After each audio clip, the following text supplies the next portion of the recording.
పోలవరంలో ఏదైతే వాల్ కొట్టుకుపోవడానికి అడుగున దెబ్బతింటానికి కారణం చంద్రబాబు టైంలోదే అంటూ నిపుణుల కమిటీ నివేదిక ఇచ్చింది అన్నటువంటిది ఈనాడు ఆంధ్రజ్యోతి వాళ్ళు టచ్ చేయలేదు. సాక్షి మాత్రం సుదీర్ఘమైనటువంటి కథనాన్ని ఆ నివేదికని టచ్ చేస్తూ ఒక వార్త ఇచ్చుకొచ్చింది. అవగాహన రాహిత్యం, ప్రణాళిక లోపం, అస్తవ్యస్త పనులు, చారిత్రక తప్పిదాలు, గోదావరి ప్రవాహాన్ని మళ్లించేలా తొలుత స్పిల్ ఛానల్ని పూర్తి చేయకుండానే ప్రధాన డ్యాం పునాది, డయాఫ్రమ్ వాల్ పనులను చేపట్టడం, ఎగువ దిగువ కాపర్ డ్యాం పనులు ప్రారంభించి చివరకు వాటిని కూడా పూర్తి చేయలేక చేతులు ఎత్తేయడం, కాపర్ డ్యాంకి ఇరువైపులా ఖాళీ ప్రదేశాలను వదిలేయడంతో వాటి గుండా గోదావరి కుచించుకుపోయి ప్రవహించాల్సి రావడంతో ఉధృతి పెరిగి డయాఫ్రమ్ వాల్ కోతలకు గురే దెబ్బతింది.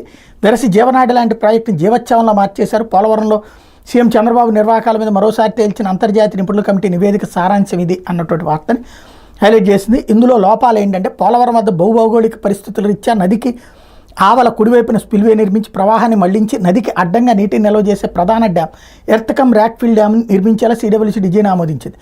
సిడబ్ల్యూసీ ఆమోదించే డిజైన్ ప్రకారం తొలుత నదీ ప్రవాహాన్ని మళ్లించేలా స్పిల్ ఛానల్ని పూర్తి చేయాలి. ఆ తర్వాత ఎగువ దిగువ కాపర్ డ్యామ్ను పూర్తి చేసి వాటి మధ్యన ప్రధాన డ్యాం పనులు చేపట్టి పూర్తి చేయాలి.